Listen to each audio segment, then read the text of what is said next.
Well, a very, very happy Friday, and welcome to another episode of the TNC Sports Talk. My name is Justin. Today is January 3rd of 2026.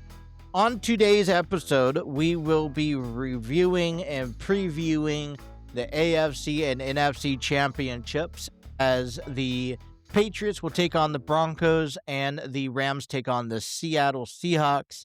We will also preview SmackDown, which will be on USA Network later this evening, as well as Saturday Night Main Event, as there's only 3 matches scheduled tomorrow night that will be available on Peacock. That will be held in Montreal. So we'll talk about that and more. I want to kick things off and give you a little bit of a schedule update here. As you may know, if at least for majority of the states, depending where you're listening to this from or watching this, that a part of the United States is going to be encountering some heavy weather. And this is going across states as far as like Texas and Mississippi, Alabama, Georgia, Tennessee, Kentucky, parts of Ohio is included. Yes, that's us. All the way out through the East Coast. It's supposed to make its way in, if it hasn't already made its way in some states over the weekend, and it will leave us a layer of snow followed by a sheet of ice and then snow again. And here it's supposed to start Saturday afternoon, go all the way through Monday morning. And I say that for a particular reason, because this is a podcast or a sports talk that happens on a streaming studio, Riverside FM, that requires internet connection in order to accomplish. And so, I don't come from an office. I don't have the top tier tech. I have Spectrum, and there may just very well be, depending how bad this goes, because they're expecting us to hit anywhere from 8 to 12 inches of snow. And I've told you guys this at the beginning of the year. The only reason I would not be able to put on a podcast Monday through Friday is one of few reasons. If I'm sick, if there's no school or daycare, or under extreme weather inclements. And so I say this because there is a good chance that I will not be able to have a podcast Monday or even Tuesday because of this snow and this weather that we're going to get this weekend. It's been cold out here. I got to be honest with you. We're kind of getting this another, hint of snow coming through, another form of winter. And, I live in an apartment complex. They treat our parking lots last. They don't, we have to brush off our cars. So there is a good chance, and our school district are not afraid to take days off because a bus is not able to get 2 kids to pick them up for school. But work, on the other hand, still prevails. So I say that just because depending how it goes, and it's going to be more so daycare situation. If my son doesn't have daycare on Monday, that would be a reason why I couldn't do a podcast. I don't want the interruptions, and we don't have the time or to do all the ins and outs. So I say that just to keep in mind if you guys are listening to us on a daily basis and you're like, man, where is the next episode on Monday? It's because I'm, something like that happened. Now, look, we're up here in Cincinnati. We're not supposed to get hit hard. Not as bad as a lot of the other states But trust me, um, we're still going to get a good chunk of it. Everyone's taking serious measures. I got to actually go out tomorrow morning and grab food for the next couple days. And then I'm planning to take the kids out for a couple hours and probably to the Children's Museum and let them play around for a little bit before coming back. Because once we come back and once it all starts, we're going to be indoors. And I'll tell you, try to deal with the 2-year-old indoor 5 days a week, nonetheless 24 hours. And I hope that the internet service doesn't cut out. I hope, because that's what our cable's on. That's what our phones rely on. That's what the show relies on. That's what his tablet relies on.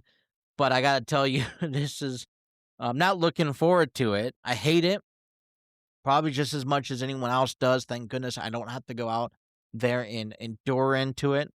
Kind of one thing that I've grown over the last couple of years is that when I first moved out here about 5, 6 years ago, no big deal. Let's just go travel and you take the risk. Kind of as I'm getting older, I'm like, if I can avoid it at all costs, that's what I'm going to do. So I just want to give people a little bit of heads up and to what to expect when it comes to this upcoming week. And if we're not here, here's the reason why. I don't want that to come a shy for you. So I wanted to kick conversations off today about another reaction I have when it comes to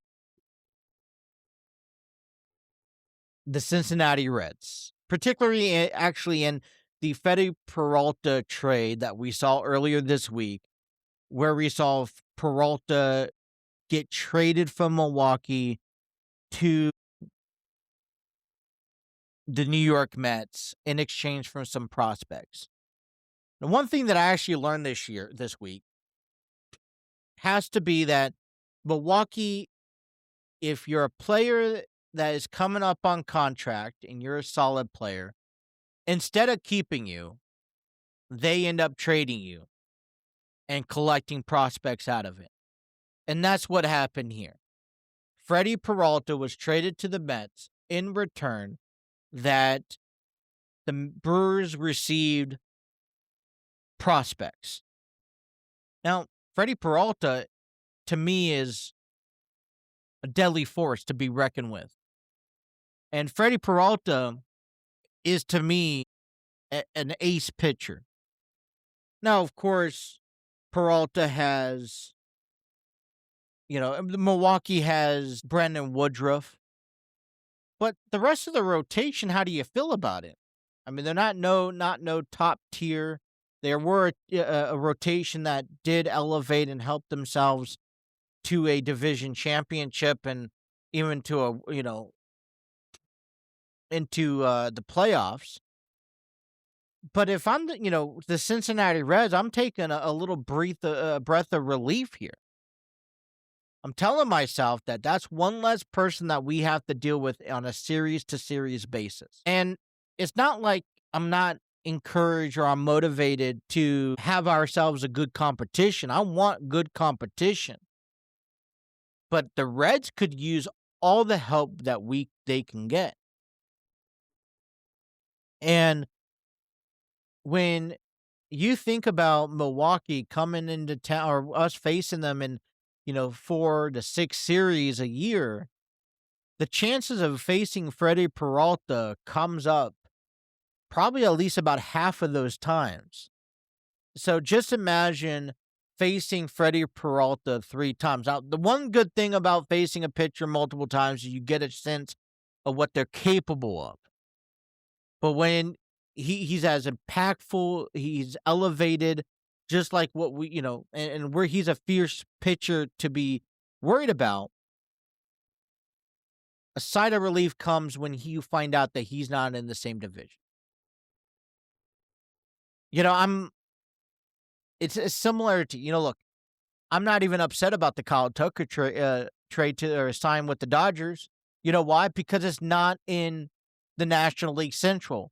We only have to face the Dodgers 6 to 7 times, 6 to 7 games this season, and we can move on. Now, I don't impose that those 6 to 7 games. I haven't looked at the schedule, so I don't know the exact length, but they're not going to make or break our season, but they are going to still impact us. Now, you take a look at our league. Milwaukee is still expected to be a wild card contender, if not win a division. You got the Cubs that I think imposes a deeper threat than Milwaukee. St. Louis, who is reconstructing their team, and we saw it this offseason. And you got the Pittsburgh Pirates, who they're 1 foot in, 1 foot out. They could be good, but can they last? That's the question. The Reds struggle tremendously facing their division. And if I could take anything that the Reds do wrong, or anything I want the Reds to improve on, it wouldn't be a power-hitting bat. It wouldn't be base running aggressiveness. I'd want the Reds to play better against their division, because ultimately, and I understand that baseball today is designed to where you play less of your division, you play all other teams in the league and interleague action. But what I want is the Reds to have success in their division, because ultimately it comes to, if you have a chance at making the playoffs, you have to win your division. Now, we've seen that turn face against the Cubs in recent years, and I like that to continue, although they are improving.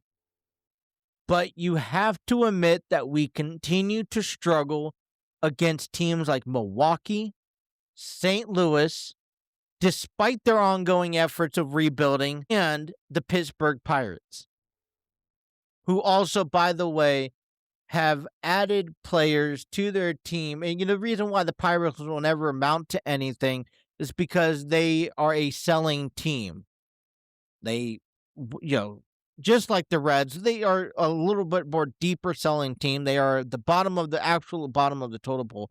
And, I don't know if there's really a design behind who they pick up and what they just throw guys onto the field, sell some tickets, trade them at the deadline, and hey, if you could head into a wild card while doing so, great. If not, then hey, we'll go back at it and do it again next year. The Reds, who have clearly indicated that we are wild card contenders, that we want to thrive based off of who we have coming into this season, they look to improve from an 83-win season. They look to improve from being swept and being knocked out of the wild card series by the Dodgers. Where does that start?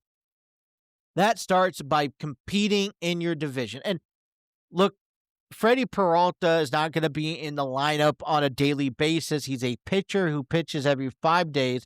But when he comes and pitches, he is nasty. And he's one of those pitchers when you see coming up against the Reds, you're just like, ugh, why? I don't even want to tune in. I don't care who we match him up against with. I don't think we're going to win. The fact that he's moved out to a different team kind of says, all right, there's a little bit better chance that we could play, or we could take on the other guys in the rotation. Brandon Woodruff, still ugh. But it's a little bit of hope. And maybe just a little bit of hope is what we need to push us a little bit further. Is it too wrong for me to ask that I want to finish in second place this season? And is that not possible? Now, I already know Alex Bregman, the Chicago Cubs. I'm scared facing them. I don't know what we're going to do. I know we have beaten them in the past. I know we have been better than them in recent years. But does that change this year because of Alex Bregman, who in the National League Central right now are sitting at your fan favorites to win. And did Freddie Peralta have a big enough impact to affect the outcome of what Milwaukee's going to hold this year?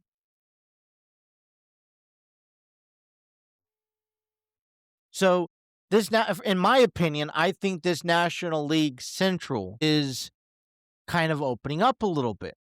I still think Chicago's up top. Cincinnati could be there in the mix, depending how they turn out. I think Milwaukee's not completely out of it, but they're moving in the opposite direction. The thing is about those prospects they picked up is that they're going to be in the minor leagues, which means you got to promote somebody, give someone a new opportunity. Who knows what they're capable of? I strongly feel that AAA and minor league ball clubs are completely different than the pros, major leagues. Same thing for football. College football, just because you've had success doesn't mean anything when you get to the NFL. But the National League Central, I think, has opened up just a little bit. Is it enough for the Reds to take advantage of and capture a secured wild card moment or even a divisional round? Maybe I have high hopes. Maybe I'm talking nonsense, but it's ideal. I think it's fair to even speculate.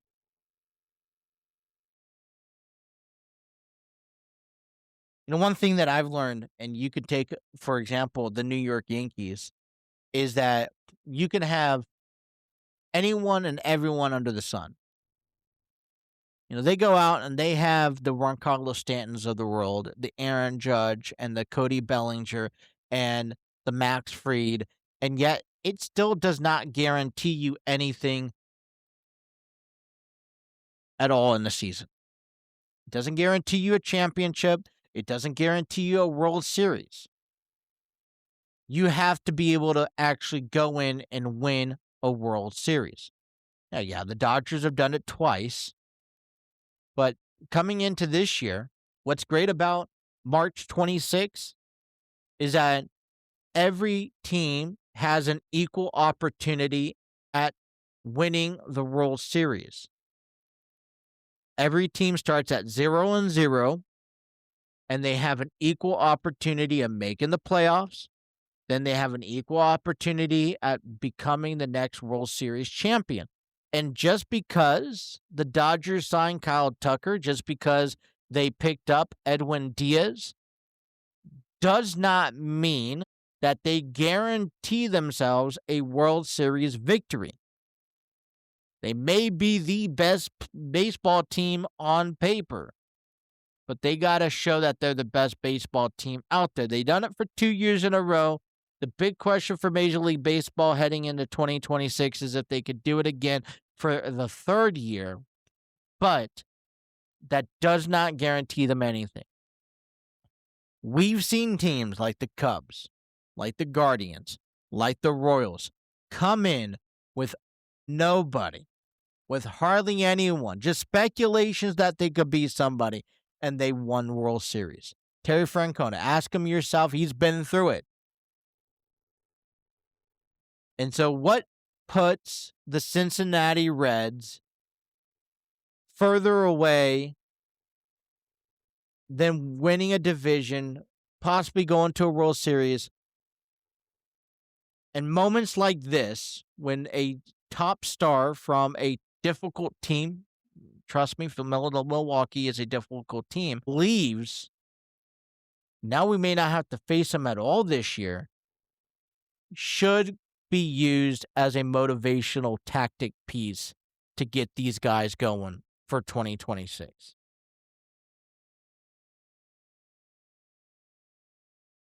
So I take it as a relief from the Reds.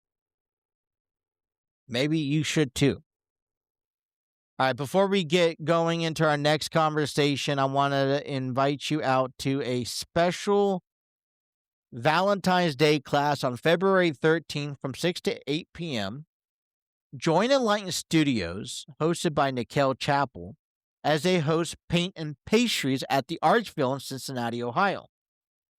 Paint and Pastries is a colorful, casual party atmosphere where you get to sit back, relax, and let your creativity blossom. Step-by-step painting classes are designed with you in mind. Invite your friends and family, enjoy tasty treats.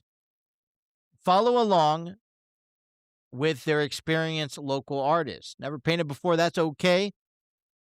Because these painting sessions are with you in mind. They're good for both groups and private classes for large parties.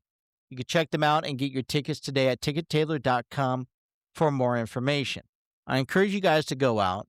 I think it's a marvelous time. It's a wonderful time. They're laid back, great experience, and it kicks off one of many different events they have going on for 2026. So check out Paint and Pastries presented by Enlighten Studios, hosted by Nikhil Chappell. Alrighty. Before we get into SmackDown, I wanted to share a story or a little article, not even an article, but Wrestler Votes Radio on Fightful Select kind of made a bold prediction on one of their episodes. And they basically said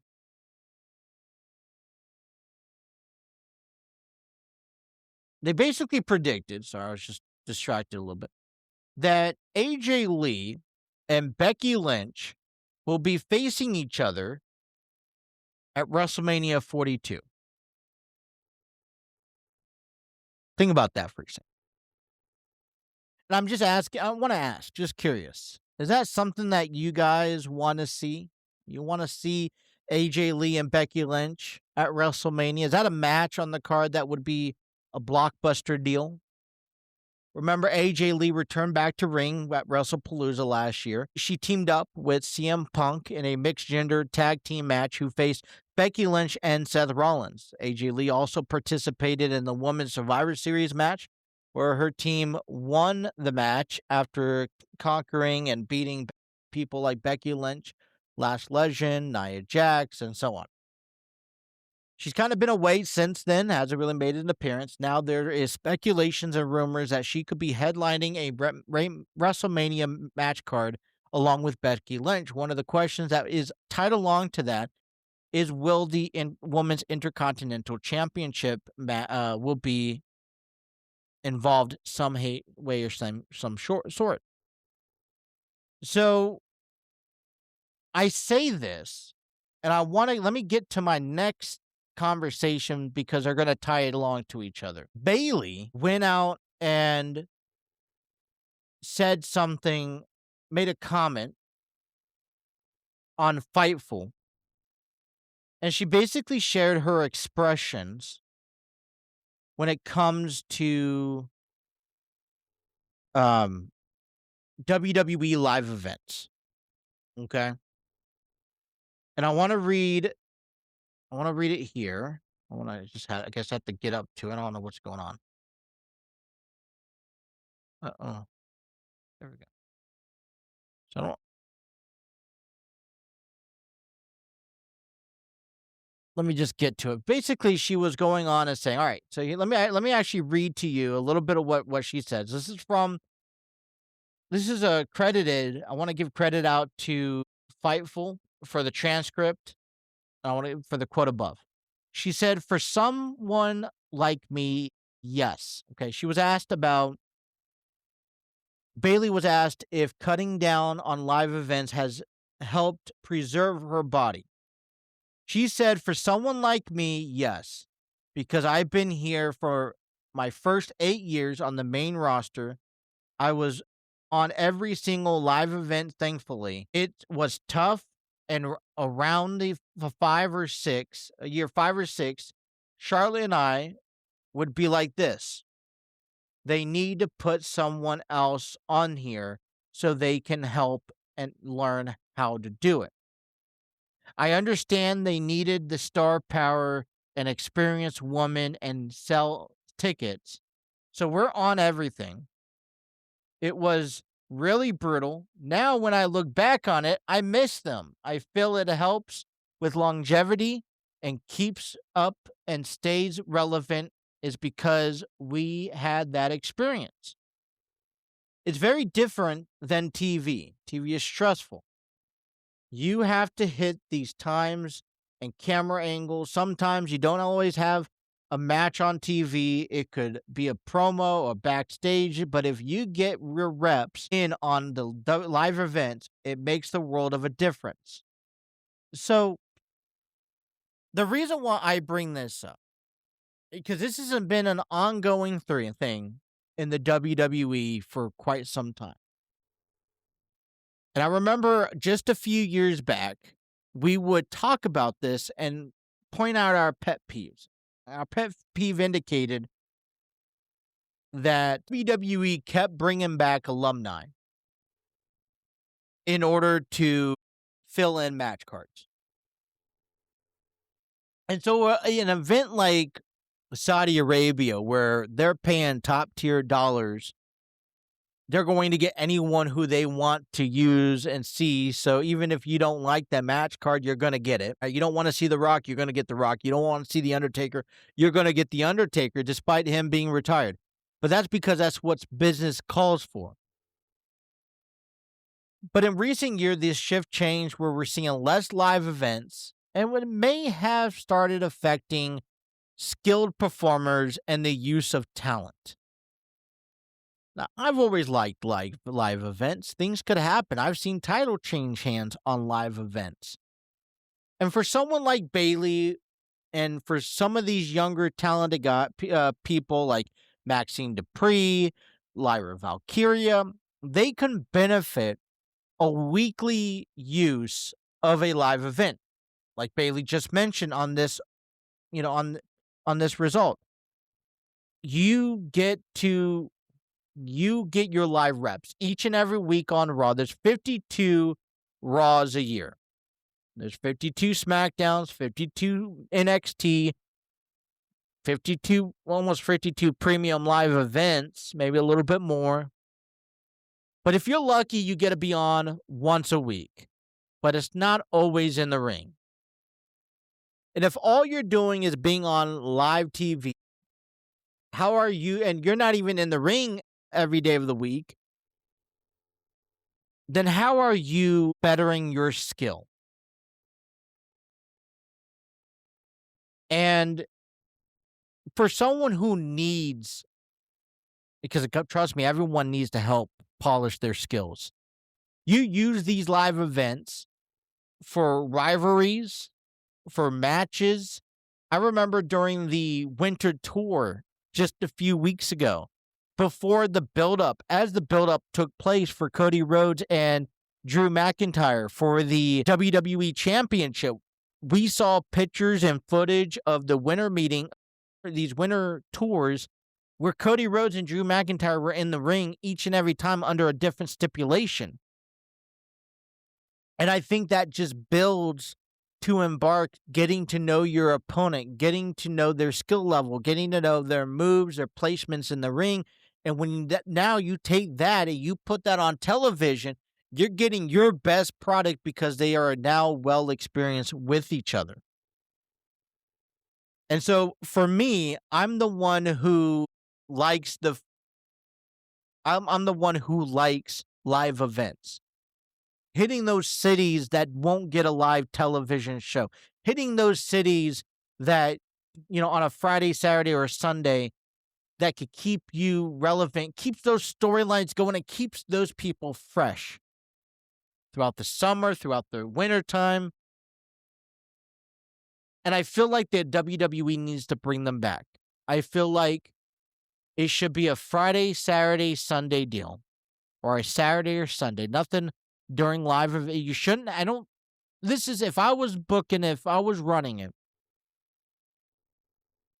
there has to be a balance. And I agree. So I say Saturday and Sundays.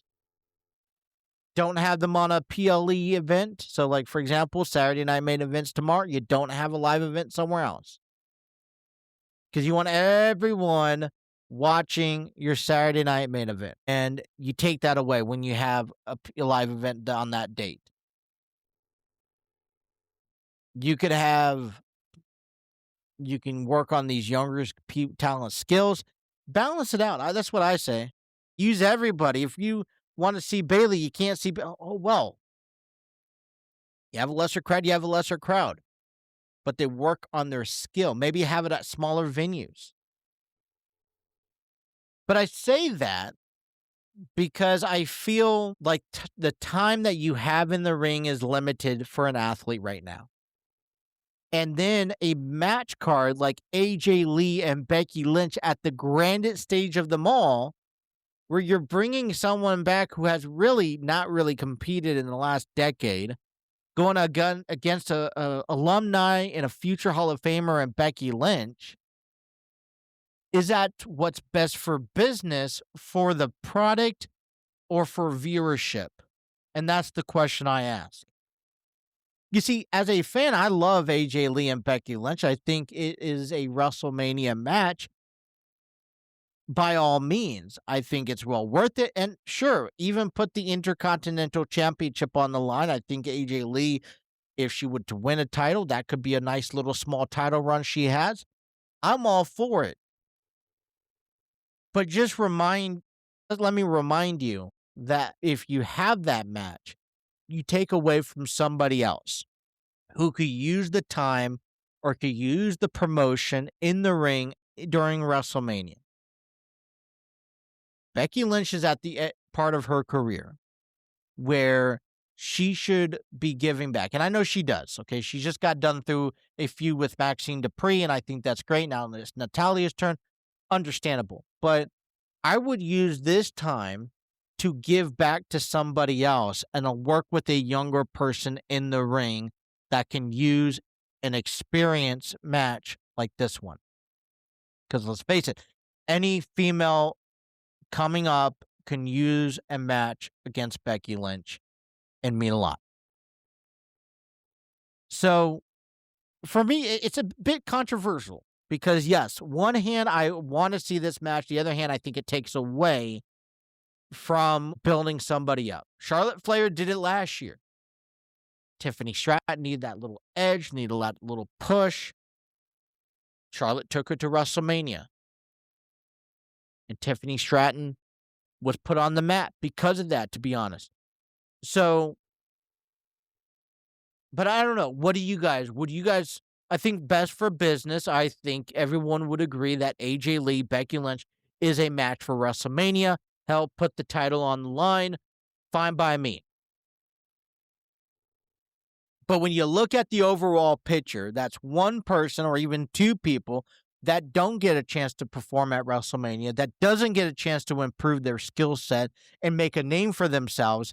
And Becky Lynch and AJ Lee is not the future down 5-10 years from now. How do you build, how does this storyline, how does this moment build for somebody 5-10 years down the road? Does it solidify their Hall of Fame fate? That's the only thing I could think of, to be honest. So you understand where I'm coming from, point of view wise? I don't know. What do you guys think? SmackDown is tonight. It's going to be held in Montreal, Quebec, Canada. We have a couple things going on tonight as we will see the WWE Tag Team Championships on the line. The Wyatt Six will take on the MFTs. And I think this is going to be a fun match. Over the last couple weeks, they've been brawling out. Really love these brawls, these carried away brawls. But the biggest part of this storyline is going to be the lantern. Who knew that an object, last time I saw an object that played a significant role in an outcome of a match or a feud, had to be the Undertaker's urn. I remember CM Punk, and I want to say, this was almost nearly a decade ago. CM Punk, when he had his feud with the Undertaker, he stole the Undertaker's urn and used that, and it was fed into the storyline. And And so I think this only elevates and captivates it even more. I think people who don't understand the meaning behind it need a little bit more understanding. And I'm looking forward to this chaos. I really want carnage on this, and both teams can execute that. We will also see the WWE Women's Tag Team Championship match. It's a number one contender match. It's a three-way or six-woman triple threat match as Nia Jax and Lash Legend will team up to take on Kiana James and Julia, and will take on Alexa Bliss and Charlotte Flair. Now, we already know tomorrow on Saturday Night Main Event, we will see the WWE Women's Tag Team Championships on the line as Rhea Ripley and Io Sky will defend those titles against Liv Morgan and Roxanne Perez. So I'm assuming this will also take place at the Royal Rumble coming up here next weekend.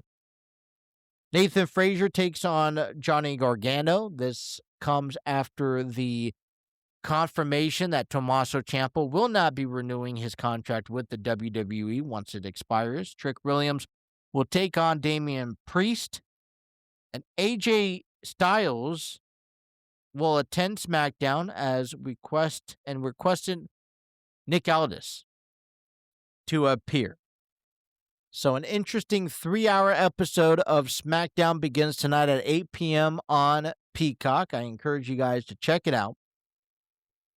Also, tomorrow night on Peacock, well, there's actually a USA Network. Tomorrow night on Peacock at 8 p.m. Eastern Time in Montreal, we will have the number one contenders fatal four-way match. The winner of this match will go on to face Drew McIntyre for the WWE Championship. You got Randy Orton taking on Trick Williams, taking on Damian Priest, and facing Sami Zayn. We have a grudge match as Cody Rhodes looks to get even from Jacob Fatu, costing him the WWE Championship match a couple weeks ago. We also have the WWE Women's Tag Team Championship match, as Rhea Ripley and Io Sky will defend their titles against Liv Morgan and Roxanne Perez. You know, nothing too surprising. Cody Rhodes, Jacob Fatu. I think it could be a draw either way. I would like to see either Damian Priest or Randy Orton win, or even, hell, Sami Zayn for that matter. I think I could see that happen. You want to give a young, upcoming star a push. Trick Williams is somebody who you can have win, face Drew McIntyre, lose, I'd presume.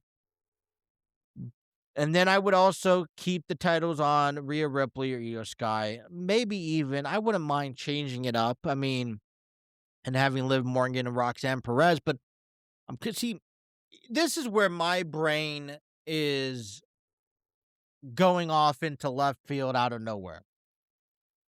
I would have Trick Williams win. I would have Jacob Fatu win. See, Cody Rhodes, I would have him struggle. I would have him on this downhill spiral where it really takes the best of him out of this equation. And that start off with Jacob Fatu. And then Jacob Fatu is going to cause, maybe Cody wins, and then something that leads into Jacob Fatu losing that Jacob Fatu eliminating Cody at the Royal Rumble. And then we have Trick Williams win. I would have Drew McIntyre beat him. And then I would like to see Liv Morgan and Roxanne Perez win. But this is where I think things will get interesting. A road to WrestleMania, a couple feuds I like to see. Liv Morgan and Roxanne Perez has a feud. The Ultimate Judgment Day spill out. And guess what? Raquel Rodriguez has to be the special guest referee at WrestleMania. Wouldn't you like that? I would. I like Obafemi going up against Drew McIntyre at WrestleMania, becoming your new WWE champion. I don't know what the plan is for Cody Rhodes, but doesn't look promising. Maybe we get that heel turn that we all want to see. But that is Saturday Night Main Event for you. Tomorrow night, available on Peacock at 8 p.m. I won't be watching it, but I will be back here next week to give you my thoughts about it. Alrighty, before we get into our next and final segment of the evening, I'd like to present and invite you out to the Artsville in Cincinnati, Ohio from February 27th through March 8th and join Lighton Studios for their upcoming production, Grassroots. Grassroots, written and directed by Terry Chappell II, is a fun, family, story-oriented, message-driven production about a family who moves into a neighborhood and has this encounter and experience. They take you through their journey and what struggles they went through. And it just happened to happen during the time frame of the 1950s where things weren't so vibrant. It was more, we still dealt with discrimination, and they see some of the effects by it. Inspired by a timelessness of fences and a raisin in the sun, Enlightened Studios Grassroots will be set on a single stage set, vivid stage direction, and original music. Grassroots is a moving story about family, resilience, and the courage it takes to stand firm, one blade of grass at a time. We invite you to head out there and get your tickets today by visiting tickettailor.com. A link will be provided in the description below. Alrighty. It is time to get into the conversations, and I just threw my highlighter. But look, we've been waiting for it. It finally happened. We saw John Harbaugh become the new head coach for the New York Giants, and the Ravens. We were just waiting exactly what direction they're going into, and they've decided to hire defensive coordinator Jesse Minter as their new head coach. He's a former Chargers defensive coordinator, and this is the Ravens' fourth head coach of the year, or of their franchise. So, one thing that I'm trying to understand, maybe I'm not the one who is favored in change. I do grasp a lot on what we know and what we don't know. And what we know is that the NFL at some point is changing. It's changing on from Mike Tomlin, changing on from Pete Carroll. John Harbaugh and Jim Harbaugh at some point will move on from that. And we got to bring in, just like we talk about in WWE, we got to bring in these new coaches. Figure out who's going to work and who's not.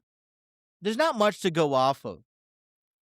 Jesse Minter, I think, had a good run with the Chargers under Jim Harbaugh.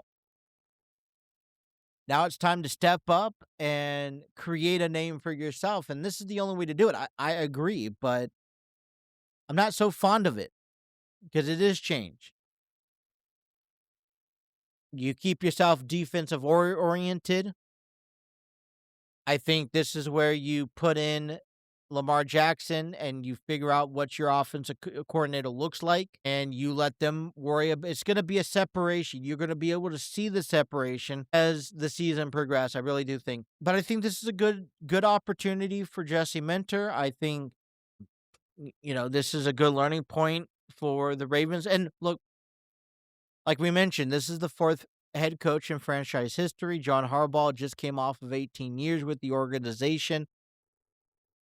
I don't think the Ravens, I don't think they're one of the teams, at least in my belief, that's just going to pick a head coach out of the blue and pray that it works.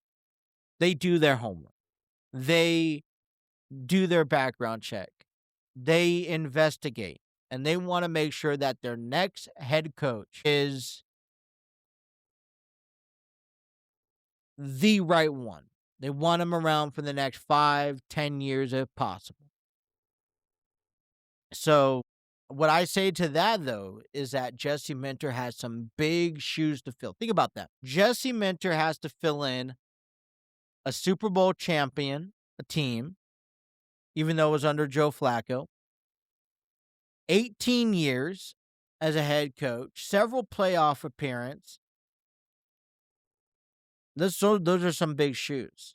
Whoever's replacing Mike Tomlin. Steelers don't fire head coaches. And you got to pray that you're good enough to not be fired. So we'll see, how does Zach Taylor, as we learn, level up to that. All right, now you got some challenge going your way, where it's going to be some interesting competition. Let's get into the first game of the weekend. Both games will be played on Saturday. This one will be aired on CBS at 3 p.m. The AFC Championship, as the number 2 New England Patriots take on the number 1 Denver Broncos. We learned that the Broncos will not have Bo Nix as their quarterback. They have announced that Jarrett Stidham will be starting for the Broncos, and hope that the Broncos prevail and head on to a Super Bowl. The Broncos, in my opinion, are the biggest underdogs in this conference championship match. The Patriots are 8-0 on the road. They have dominated defensively in both the wild card game and I would say in the divisional game. They have the advantage, I would also say, not only being undefeated, but for the fact that you don't have Bo Nix. But it's all not going to look too pretty for the Patriots. If you don't remember, Jarrett Stidham was drafted by the New England Patriots back in 2019 to serve as the backup quarterback under Tom Brady. He went on to the Las Vegas Raiders with Joe McDonald, and he was the backup for Derek Carr. And then when the Patriots requested him back during last year's offseason, but Stidham decided, hey, I'm going to reject that, and I'm going to stay in Denver as the backup quarterback of Bo Nix. And so now there's kind of this gripe game that you have created for Jarrett Stidham to stick it to the Steelers, saying, look, I apologize, but I'm going to beat you. Thank you for drafting me, but here's my spotlight to shine. Now, the good news is out of Denver, they're getting back. They're hoping to get back. It's still questionable, but J.K. Dobbins from foot surgery.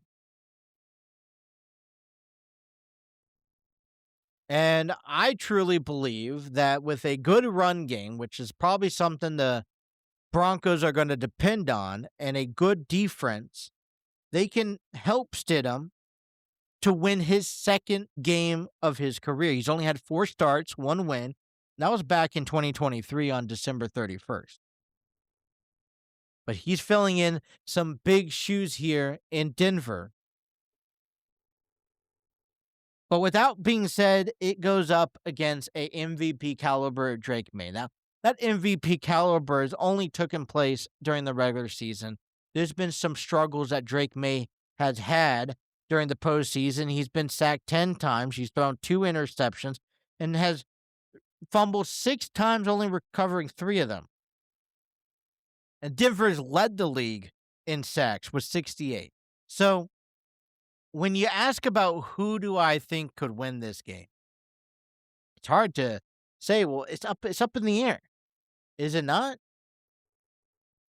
You have what type of performance are we going to get from Drake May? Is he going to return back to his MVP caliber, or is he going to continue the performance we've seen along with his offensive line and rely on the defense to stop Stidham and the Broncos offense? If they could have that run game going, if Dobbin comes back and he's ready to go and he's lights out, the Broncos have a chance of walking through.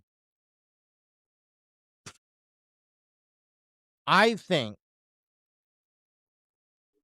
after some reflection, I've been going for the Patriots all week long. What turns the point here is seeing Drake May and his playoff attributes. I'm hoping I'm wrong. I'm hoping that the Patriots and Drake May could get back to that stamina where he once was. And if that's the case, then I think they're going to comfortably win this game. But you're going into Denver. You're going into a high altitude. And I think the Broncos are a little bit more put together and a little bit more consistent up front than what they've had. And therefore, I have to go with the Broncos running away with this win and going to the Super Bowl. The Seattle Seahawks host the Los Angeles Rams at 6:40, the number 5 versus the number 1 seed for the NFC Championship. Now, I've said this. I feel like Sean McVay has been lucky. Matthew Stafford has struggled. He has not played the way he has played all season long. And Seattle, and I would be intimidated for the Seahawks if I saw what I saw last weekend. Not just an electric flying crowd, but they took full advantage of what we saw. Now, the good news is that both teams have seen each other. They both split a series. The Rams, who beat Sam Darnold back in November 21-19, had 4 interceptions against Sam Darnold during that game. But it was the Rams who recently pulled away with the victory. Or Seahawks who really pulled away with the victory recently. In this last game, which was won by overtime by the Seahawks, the Rams did put up 581 yards, but they lost. Seahawks without running back Zach Charbonnet with the knee injury. He'll be out this game. But he led the Seahawks with 12 touchdowns and 730 yards. When I look into this game, I gotta choose I can't go favorite. I gotta go what I see on the field. And the Seahawks are the most recent dominant. Despite the Rams' offensive effort, it's the defense. It's the Seahawks who have the upper advantage in this one. And because of that, I got the Seahawks winning. So, who do you guys have going forward this weekend? I want to hear your comments in the below. This will wrap up our show for the week. As I mentioned to you before, I am uncertain about what's to come Monday and Tuesday as weather inclements are headed our way over the weekend. Everything's going to be fine. It's under the conditions of daycare, school being out for the week. It's also under the conditions of who's going to be home and what type of internet service I have. So I will keep you posted on social media. Please follow us on our Facebook, YouTube, Twitter, TikTok. Stay up to date with all of our information moving forward. Be sure to like, share, and subscribe. And until next time, you guys have a wonderful weekend. Stay dry, stay safe. And until then, enjoy this weekend of sports. Have a good one.